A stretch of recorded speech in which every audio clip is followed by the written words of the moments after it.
So objectives for my talk, two things. Getting an overview of what's going on in the market of two-factor authentication solutions, what kind of solutions are out there that actually have been commercialized or maybe are available as open source, but that you can go and use, and look at those solutions from a sort of risk threat modeling perspective. What kind of problem are we actually trying to solve in our particular infrastructure? And are these solutions going to help us with that? So the agenda, when I first started thinking about this talk, I was like, oh, yes, that's great. I'm going to do matrices of spreadsheets with criteria and products and little tick marks. And as I actually got closer to coming up with these slides, I was like, well, actually, this is going to be totally boring and not very helpful. So what we're going to do is we're going to talk a little bit about motivation, so authentication in general, what are the issues with passwords, and then we're going to look at solutions, and we're going to use them as examples for different questions that I think mostly from a security focus you want to ask yourself before you go and implement whatever solution you settle on in your infrastructure. And maybe there's some snake oil, maybe not, we'll see. So introduction, authentication factors. I think pretty much all of you are probably aware that traditionally we distinguish between different factors as either something you know, so typically passwords or PINs, or something token-based, something we own, like a physical key that fits a lock, or these days, secure ID tokens and what have you. And biometrics, so the properties of a human, like fingerprints, iris patterns, or maybe the way you type on your keyboard is one that's being used in solutions. There's a fourth category that is being referred to as authentication these days a lot in products, which is called risk-based authentication, where we go and basically look at the behavioral pattern and the context of a user session. So things like, well, typically David logs into his banking application from IPs that are associated with the United States somewhere. He's traveling, like Texas, California, whatever, but all of a sudden, there's an authentication request coming from, I don't know, Asia. So maybe that's an indication that we have an unauthorized request there, maybe not. So you try to do like that kind of analysis. So why do we still use passwords? I like this quote I found in a paper that's maybe 2 years or so old. The continued domination of passwords over all other methods of end-user authentication is a major embarrassment to security researchers. I thought, well, it's sort of fitting. Passwords, they are ubiquitous. Everybody uses them. Everybody's used to using them. They're cheap to implement. That's what we have been doing. But they have some issues. So as security professionals, we worry about passwords being stolen, either on the server side, like a whole database of passwords and user IDs, but also by potentially malware on users' laptops and PCs, that keyboard loggers or something more advanced. Replay attacks, users don't choose good passwords, you can guess them, all those kind of things. Especially with the assumption that a lot of people make in information security management in their enterprises these days, that endpoints, laptops, PCs, smart, whatever, phones, cannot be effectively and efficiently secured against malware and exploitation. So we have to assume that adversaries are able to get to users' passwords by exploiting individual machines. So what are the issues with the existing alternatives? So when we talk memory-based, some people have come up with patterns, or maybe on your Android smartphone you log in by swiping your finger in specific patterns over the screen. So something you can remember. They all have essentially the same issue as passwords. Biometrics have their own issues. There's the whole topic of privacy and using your, personal identification marks for authentication. Some people say, well, really it's more identification and not authentication. They're really hard to work. A lot of solutions are easy to circumvent if there isn't a human standing next to the biometric reader, making sure that you don't cheat it. So, iPhone fingerprint sensor being an example was broken the day that they got the iPhone out that had it. Tokens, so hard tokens, soft tokens, smart tokens. Traditionally expensive because we used to use a lot of hard tokens. Difficult to replace, difficult for users to manage, can be stolen. So petty theft, I can steal that from your wallet, from your briefcase, rather than extracting a password out of your mind. Contexts, they help a lot in risk-based evaluation of sessions, but you can't really authenticate. You can't prove an identity just based on contexts, in my opinion. So not really a valid authentication factor by itself. So current industry trends, what are we doing to mitigate the issues we have with passwords? We use tokens, which are harder to compromise, can be stolen though, and combine that with passwords, which are easy to compromise and steal, but physically you can't just extract them without somebody noticing what's going on. Obviously, there's other factor solutions in the running that we're going to look at, biometrics, context-based, we talked about that. One thing I want to remind you of, to just keep that in mind, and I'll come back to that in the end. User identification and authentication is really just a piece of the big puzzle of managing communities of users and identities, in particular in organizational infrastructures, managing access control, entitlements. So whatever solution you're looking at, you probably want to keep in mind that it needs to work with whatever you have on the back end for authorization, all those good stuff. So what we're going to do next is we're going to look at examples of solutions. And we're going to think a little bit about what we're actually trying to protect and how, and what the threats are.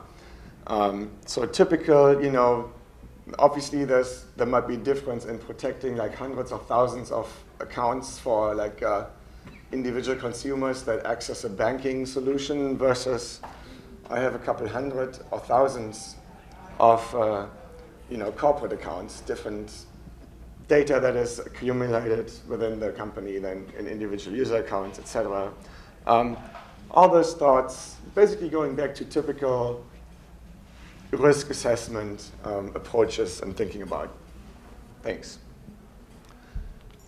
One thing I want to point out, in my slides I have a lot of screenshots, basically, examples. I looked around in the web a lot, what is out there, what are people selling. So there's a lot of examples of actual commercial products and open source products. By putting them on my slides, I'm using them as examples. I'm not endorsing anything in particular or discrediting anything in particular. We're just going to look at examples. So let's start thinking about criteria for multi-factor authentication solutions. I think the first question we need to ask is, are there actually more than one factor in the solution? So in my opinion, a password and a PIN matched together two separate secrets, and then I enter them on the screen, it's still just one factor. It's knowledge-based authentication. There's nothing to be gained unless you are in a dual control situation where different people know different parts of the password. But other than that, that's not a multi-factor, not a two-factor authentication. How about passwords and private keys, crypto? Putting a certificate on my laptop, doing certificate-based authentication. For a while, that was being used, well, never really frequently, but you still see it around, that certain websites for TLS, SSL expect the user to have a certificate that was issued to the user initially. Is that two factors combined with a password? Maybe yes or no, depends on, I think, what problem we're trying to solve. If we're assuming that our endpoint is compromised, then an adversary can get both to the password by observing keystrokes and to the certificate and private key by accessing it on the endpoint. So in that situation, probably it's not going to help us. In other situations, it might actually increase your your mitigation of whatever risk you're trying to mitigate. So things to think about. Who of you is familiar with MailChimp? It's a mass emailing solution. We use it for our local SSH chapter, for our newsletter. Those guys actually put out a free solution that they call Alter Ego, and they themselves refer to it as 1.5-factor authentication. It works well if you use the app on a smartphone. It generates basically time-based one-time passwords, so something that's valid for 30 seconds or a minute. And then you log in, you use your laptop and log in with your password and then add the second factor from your smartphone. They call it 1.5 factors because there is a backdoor to that, and it's intentionally there that you can go and actually log into the Alter Ego portal on your PC, and that way you do everything on your PC again, and if your PC is compromised, then it doesn't solve anything. So works in some situations, not so well in others. A cool thing they do is actually for their commercial accounts, if you use their free 1.5-factor authentication solution, they give you a discount on their services. So I think that's just a cool thing. So something else, other example, a company called Swivel and their solution called PinSafe, they actually have a patent on that. Basically what they do is it's a human-computed challenge response protocol. So the user has a PIN, 4-digit PIN in their mind. Let's say it's 2478. And then every time you want to log on, the system sends you a challenge, like this random number here, randomly generated. And then in your brain, you are, well, okay, 2478, so the response to this challenge is 7143. And that way, what you type on your keyboard every time is something different every time. But then again, if you just display this little graphic in your web browser, and you assume your endpoint is compromised, is it going to help? If an attacker can get a hold of one of these challenges and your response to it, they can compute what your PIN is and use it. So I maintain that even in this situation, again, if you use different channels for the different factors, it might help a bit. But passwords and PINs, regardless of which protocol you use to transport them, are not different factors. Of course, that's an opinion. So let's talk a little bit more about communication channels. And sometimes you hear, oh, it's out-of-band authentication. What does that actually mean, and what does that gain us?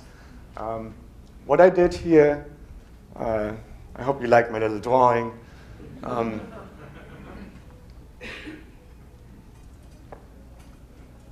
We have a user here and his PC. And really what he wants to go and do is go to this website, buy fresh fish, and buy fish. Obviously, the password and username he enters on his laptop. For the credential, let's assume for now it's like a time-based, 30-second valid one-time password generate based on some cryptographic secrets. So there's an RFC out there, TOTP, that defines how to do that. And the differently colored arrows here are basically different information flows, scenarios that we can talk through in terms of how does the second factor, this one-time password, actually travel through the internet to the server that the user wants to get to. So a couple of thoughts here. There's obviously, this is a horse. So there's a Trojan horse on this computer. So user enters his credentials, including the one-time factor, and then the Trojan horse is like, oh, I'll take that, and he sends it to an adversary in the internet. And this adversary has 30 seconds, or be it 10 seconds now, where that token that the user entered is still valid.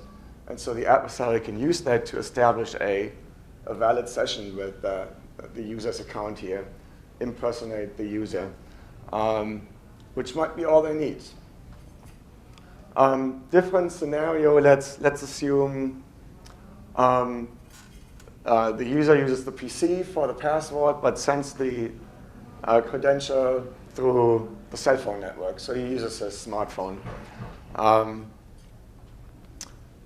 But unfortunately, he clicked on a link in his email that said, oh, fresh fish on sale, 10% off this weekend. And he just clicked on that and didn't notice that the URL for the website was buy fresh fish and not buy fresh fish. So a phishing website set up by our adversary that emulates the original website, looks the same, more or less. User enters his credentials. Regardless of the way these credentials travel, the adversary ends up with them again and can use them to establish a valid session. And again, in some situations, that might work for us, and that might be a good solution for us, but in others, we might be worried about this. The third one here is an interesting one that you see in a couple of particularly in smartphone-based solutions, which is that the user authenticates with his username and password at the service, and then the service sends a push notification to the smartphone and says, hey, are you really just trying to log on to my server? And the user can say, yes, that's me. Or he can say, no, I'm traveling right now. What's going on? But that way, you have an out-of-band, so you have the original band here that the user and password travels through, and you have an out-of-band confirmation of that session established through a separate communication channel that an adversary has no easy way to intercept. Who can think of situations where that doesn't work? Bad guys steal your cell phone. Exactly, yeah. So either they have your smartphone, or the user tries to log in to the Buy Fresh Fish site from his smartphone. And so it all goes back to one channel, and if the smartphone is compromised, which it's not an unrealistic assumption with Android, maybe Apple is a little bit better about it, but if all the authentication traffic originates from the smartphone itself, we are back to the question, well, do we need to worry whether the smartphone is compromised or not? Because if it is, then any adversary can get any authentication credentials that are based on the smartphone that way. Does that make sense? Any questions? Cool. So a little bit more about communication channels, just to give you some examples here. There's a solution called Duo that does pretty much what I just described as the last scenario there. They send you a push notification saying, hey, are you really in Austin right now? And did you just try to log into this or that service? And you can say yes or no. There's another service called Twofer that does something similar. Actually, UT, I think, just started using them for some student-facing applications.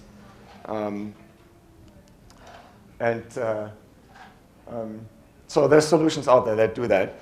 One thing you need to keep in mind when you implement a solution that I wanted to point out here as well is on the administrative side, on the backend side, the server side, if a solution offers multiple options. So for example, this Twofer solution has a backup. If you're offline and they can't send you a push notification, you can generate a traditional one-time password based on TOTP, based on a cryptographic key stored in your phone.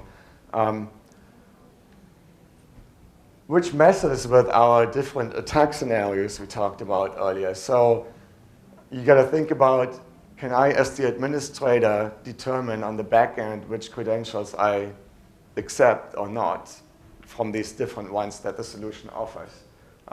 Something to keep in mind. Another question is when to actually use the second factor. Or maybe you're using 3, I don't know, MultiFactor. Typically, what most people are doing these days, they use it when the user establishes the session. User logs onto the service with a password and a second credential. What may make a lot more sense in certain scenarios, think about high value, high risk transactions, to just ask for that one-time password every time in an existing session the user tries to actually initiate a transaction. And so, you know, if an attacker was able to get one of these one-time passwords from the user somehow, then that only gets them that far, because every time you're trying to do something high value, the system will prompt you for your second factor. Another option, obviously, is doing it in this risk-based context analysis. We talked about that in the beginning. Basically, you just use username and password, but then whenever you see something in the context that's abnormal, then you say, hey, can you please give me your second factor as well? Can I please inconvenience you to do that? So different scenarios, you got to think about what actually addresses your risks.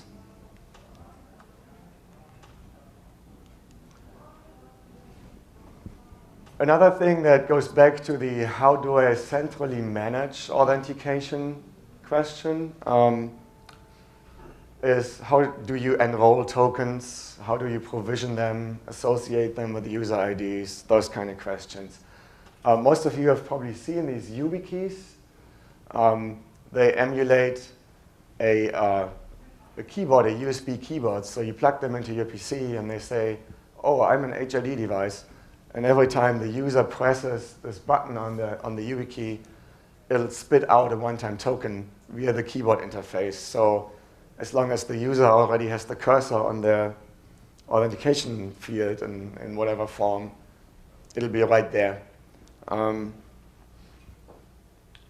Cool in some ways because it stores the cryptographic key that's used for that on a hardware token. Compromising the endpoint isn't going to get you those keys. And it's not even going to get you a token unless the user confirms and presses the button that right now he wants a token. So the user has control over that. Not so cool in other ways because they do have an NFC solution, but it doesn't work with all devices. Not every device has a USB port. However, what they do have, which is I thought pretty cool when I saw it, is they have this programming station where you can put 50 of these keys on a tablet at once, and it's connected to a workstation that basically loads 50 unique keys at once onto these individual YubiKeys and basically provisions them and associates them with user IDs for you. So, you know, at certain scales, you need to think about, does the solution scale with me?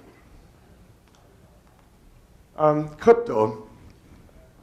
That's one of my pet peeves. Not that I'm a good cryptographer, but as Martin Hellman actually was mentioning at the end of his keynote yesterday, he was talking about having backup solutions for what you're using.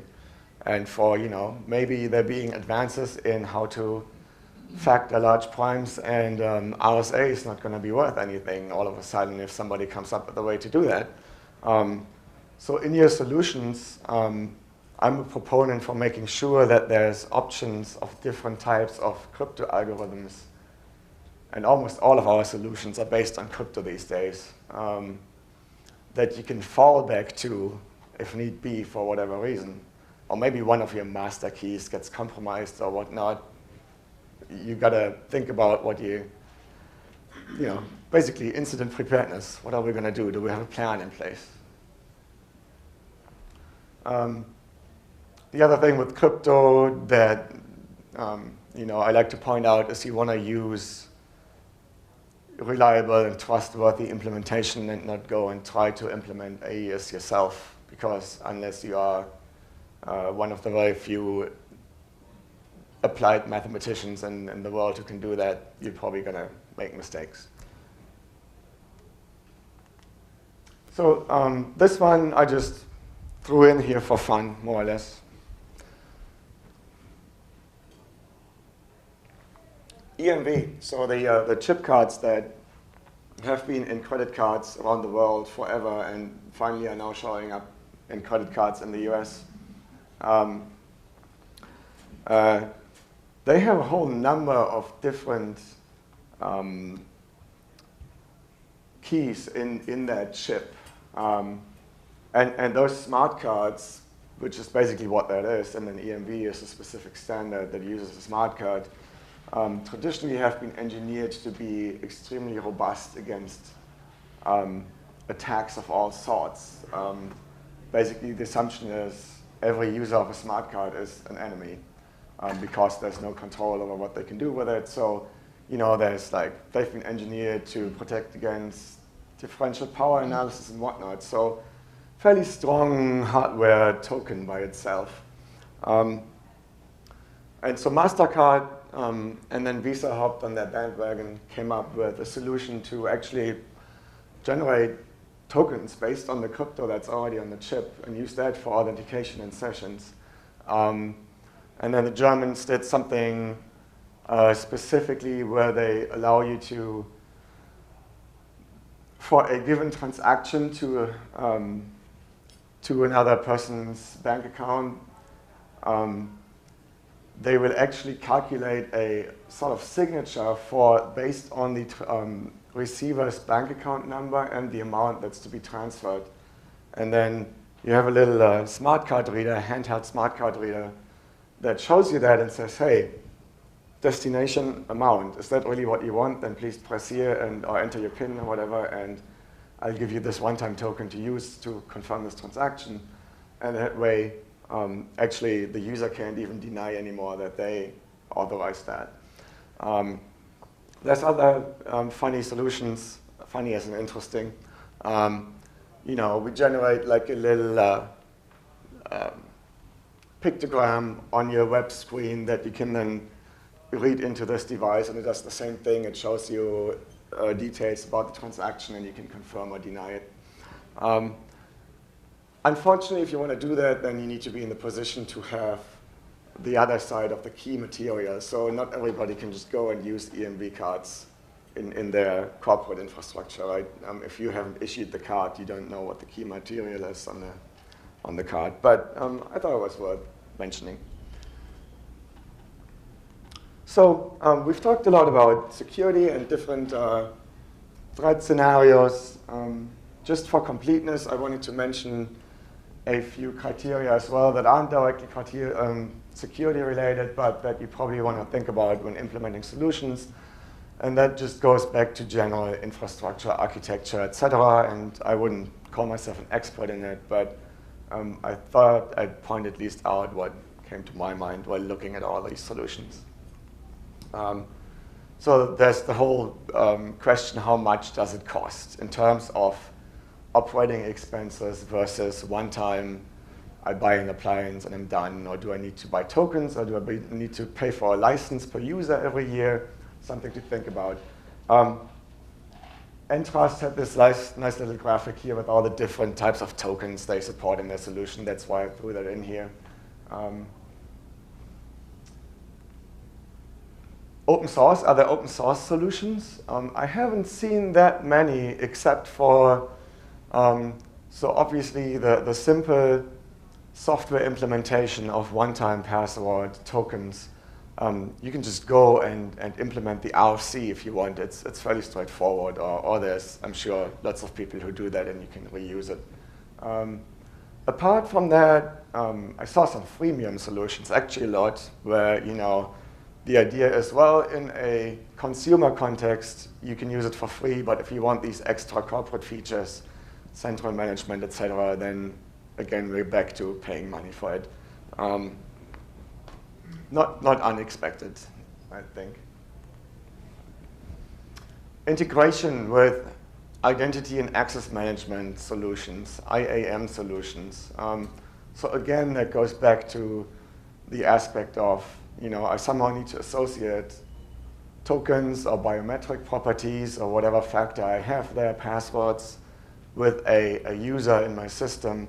And I need to manage that, and I need to be able to reset passwords and reissue tokens, and well, with biometrics you have a problem. All those things. So interoperability, that's something that both Josh and Kevin in their sessions earlier picked up on when they were talking about awareness of what's going on in your network. You want to make sure that whatever existing solutions you have or planning on implementing potentially in the future, you have the APIs in place, et cetera, that you need to actually talk to your solutions, the solutions to talk with each other, those kind of questions.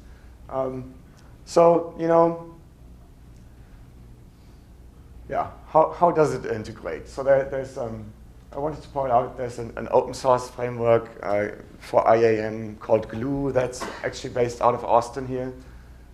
There's another one called OpenAM that seems to be fairly mature. And they do it's open source, but then if you want to buy our implementation support, et cetera, then you pay for that. There's a lot of commercial solutions. SailPoint is also located here in Austin. There's tons of them. We had some other pictures and slides earlier. I make the slides available too. You don't need to take notes. Should have pointed that out earlier. Usability. Probably there aren't many end users that want to carry half a dozen of these tokens on their keychain. So the whole aspect of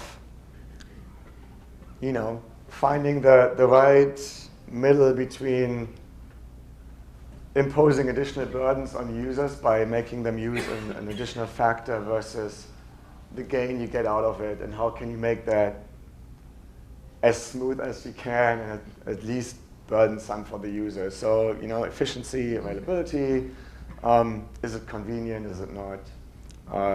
Definitely something to think about. If it's not convenient, then users will try to find a way to circumvent it.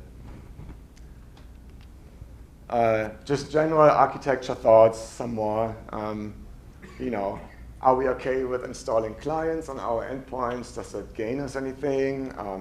Do we want a solution that, maybe it's all web-based and we just need to change our form for log on and we're done? I don't know. Do we want smartphone apps or not? Is it a cloud-based service? Or do we want an appliance in our infrastructure? All those typical questions. Again, interoperability, APIs, logging, existing authorization infrastructures, radius as a typical traditional examples. Think about what you need and what you might need in the future and look for solutions that fit the bill. Availability of the solution itself. If the solution goes down or the enforcement server side of the authentication solution isn't available, does that mean your users can't log on anymore? It's a question. Does it scale? Does it scale to what you think your consumer numbers might be in a year from now or 2 years? Is the company that you're getting the solution from able to provide support, bug fixes, security fixes? What's their reputation? What's their history? Those kind of questions. Can you actually put SLAs in place to guarantee availability of cloud-based services? Can you put redundant systems into your data center if you host them yourself? And what do you do if the internet goes down? Can users not log on to your servers anymore? I don't know. So additional things to consider here. So I know that in the original title of my presentation, I promised you snake oil, more or less. I inferred there would be some. I didn't really find anything that I would plainly label snake oil, but I looked around a little bit. How do you find snake oil? So either you just run into it, or you search for it, you Google for it. And actually, the OWASP Guide to Cryptography, which, authentication is based on cryptography, whatever. What they have to say about snake oil, they say, typically advertisement for solutions advertises a breakthrough in cryptography and being unbreakable and the best and providing military-grade security. And those are good indicators that really there's a lot of marketing going on and maybe not much behind it. So I Googled. I Googled for strongest, secure, safe, unbreakable authentication. The first two that came up were advice on how to come up with good passwords. The fifth was actually the Guide to Cryptography. That's how I found it. The third was EduLock, a two-factor authentication solution for schools. And I was like, oh, I'm going to look at this. So on their website, they promise you unbreakable security, unbreakable technology, patented solutions that are impenetrable. And I was like, oh, interesting. I wonder what they actually do. So I looked at all the public information on their website, et cetera, and tried to understand what's going on. And basically what they do is you provision tokens to users, and it can be a smart card, it can be a soft token. You can plug in different ones there. And they are registered somehow with an authentication provider here. And then if they have a plugin, if a user tries to log into a web-based service or whatever service, then that service gets a token from the authentication provider if the user actually used his hardware token or whatnot to authenticate with it earlier. And so that way, two-factor, second factor that the service can rely on being enforced by this authentication provider. That's all fine. It's a solution that does something that works. The way they do deal with user provisioning is, if I understand it correctly, I may have gotten it wrong, they give everybody 3 cards, a card to use and then 2 backup cards that you can lock away somewhere if you lose one. And that way, it's user self-service. May not be snake oil. It probably isn't snake oil, but I thought it's a little bit weird. Basically, I have a specific patent I came up with, and now I'm going to implement that to be unique. But then I was like, well, so what do best-in-class solutions advertise? And I looked at the Gartner Magic Quadrant for 2013, and the best-in-class solution was SafeNet. And I looked at their website, and SafeNet, which has a suite of IAM solution and different tokens you can plug in and whatnot, authentication factors, market leader. That's the same thing. They say, well, the more factors used, the greater the trust of authenticity. Doesn't matter which kind of factors, the more is better, right? Obviously, if you use biometrics, then that is 3-factor authentication. And they have the most secure methods out there anyway. So, basically what I want to say here is, either way, you need to look behind the marketing blah and understand what's actually going on if you look for a solution. So, conclusions. Don't trust the marketing hype. We just talked about that. Don't just go and say, oh, everybody is using, well, maybe secure ID tokens are out, I don't know, but everybody's using the smartphone-based tokens now. I'll just go do that, and I'm going to be more secure. Maybe you will be, maybe not. You really need to understand what your exposure is and how to mitigate it, whether the solution you have in mind actually mitigates your exposure. Otherwise, it's just going to be, it looks nice on the compliance report, but really it doesn't do much good for your security. And then once you've thought about it from a security perspective, then you need to go the next step and actually think about, well, is it interoperable with what I have? Is it usable? Or maybe I'm going to make a compromise and use something that's more usable and a bit more risky. Depends on what you want to do, but think about it. Do a risk assessment before you settle on a solution. That's what I had to say. You can find me on the internet. Talk to me after the talk. Are there any questions?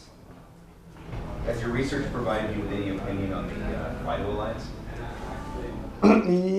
Yeah, I haven't looked recently at it. I looked at it for a talk that I actually gave at the B-Sides conference here, the last B-Sides in Austin.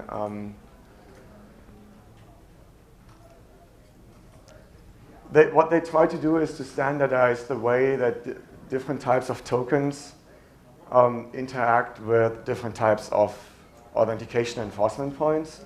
And they do that by, if I remember correctly, you may want to go and double check, I might make stuff up. If I remember correctly, they do that by telling you how to do certain crypto channels, how to set those up, and you need to have this kind of key here on that end and this kind of key on that end.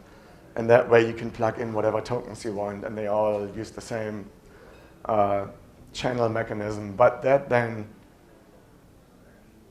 has its own problem because everybody relies on whatever risks that introduces. So, I know they just released the final standard for U2F, and Unicode has a token. Yeah, and Google started accepting it. Yeah, so they implemented it. Yeah. Other questions? Cool. All right. Well, I hope there's dessert left, and you enjoy the rest of your conference.